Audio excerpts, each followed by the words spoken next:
राष्ट्रिय काङ्ग्रेसले घोषणा गर्नुअघि नै रायगञ्ज लोकसभा सिटका लागि अली इमरान रमाजको नाम घोषणा गरिएको थियो।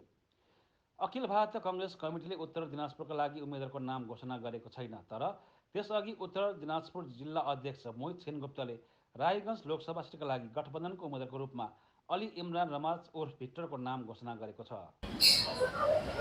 দেখুন, রায়গঞ্জ লোকসভা কেন্দ্রে আপনাদের দলের প্রার্থী নিয়ে কি বলবেন? আজকের মধ্যে আমাদের প্রার্থী ঘোষণা হবে, এআইসিসি ঘোষণা করবে। আমাদের প্রার্থী সিলেকশন হয়ে গেছে। আলী ইমরান রমস ভিক্টর, উনি আমাদের লোকসভার বাম কংগ্রেস দলের প্রার্থী, জাতীয় কংগ্রেসের প্রার্থী, হাত চিহ্নে দাঁড়াবেন। উনি নমিনেশন ফাইল করবেন। আজকে এআইসিসি ঘোষণা হবে, কিন্তু আমাদের সিডব্লিউসি মিটিংয়ে ওর নাম পাস হয়ে গেছে, অ্যাপ্রুভ হয়ে গেছে। ভিক্টর আমাদের প্রার্থী হবে বাম কংগ্রেস জেপি প্রার্থী। জেতার নিরিখে কি কি কথা রাখবে মানুষের সামনে? আমাদের অ্যাকচুয়ালি পিরঞ্জন দাসপুষি, দিবা দাসপুষির পরে এই জায়গায় তেমন উন্নতি হয়নি, তেমন কোনো উন্নতি হয়নি। সেলিম সাহেব কিছু উন্নতি করেছিলেন, তারপর একটা উন্নয়ন হয়নি। গত 5 বছরে আমরা ভাবের চপের মধ্যে চলছি, কোনো কাজ হয়নি 5 বছরে, এবং কাজ করেনি বলেই আজকে সেই সাংসদকে ওদের দল টিকিট দেয়নি। এবং আমরা উন্নয়ন নিরিখে আমরা যেভাবে কাজ করে আসছেন পিরঞ্জন দাসপুষি, দিবা দাসপুষিরা, সেই মতন আমরা কাজ করব। আমাদের মূল ইস্যু হবে দুর্নীতি, ইস্যু হবে দুর্নীতি।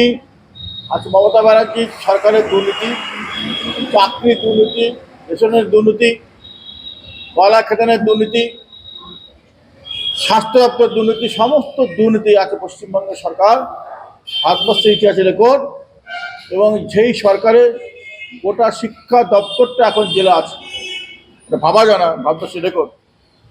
একদিকে পশ্চিমবঙ্গ সরকারের দুর্নীতি, অন্যদিকে কেন্দ্র সরকারের দুর্নীতি। কেন্দ্র সরকারের দুর্নীতি দেশের বিভাজন তৈরি করছে মোদী সরকার। বিভিন্ন রাষ্ট্রায়ত্ত সংস্থাগুলো বিক্রি করে দিচ্ছে, লাভের সাথে বিক্রি করে দিচ্ছে। একটা তুগলুগি রাজ চলছে সারা দেশে এবং সারা রাজ্যে। তারই বিরুদ্ধে আমাদের সোচ্চার হতে হবে।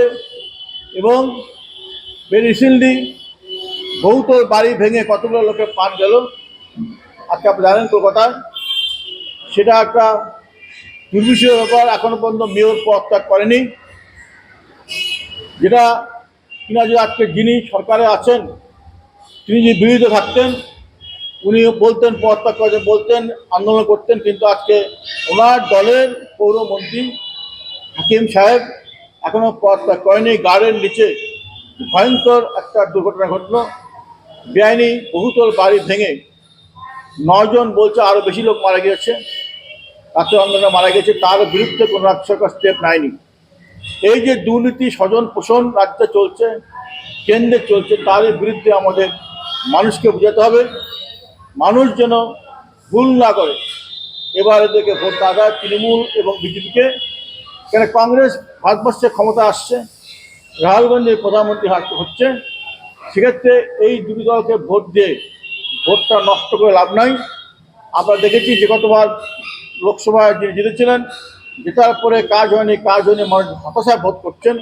আমরা একটা কথাই বলতাম, ভোট দেওয়ার সময় চিন্তা ভাবনা করে ভোট দেবেন, যাকে দিয়ে কাজ হবে, যাকে দিয়ে রায়গঞ্জ লোকসভা কেন্দ্রে কাজ হবে, তাকেই আপনারা ভোট দেবেন। এই কথা বারবারই বলছি।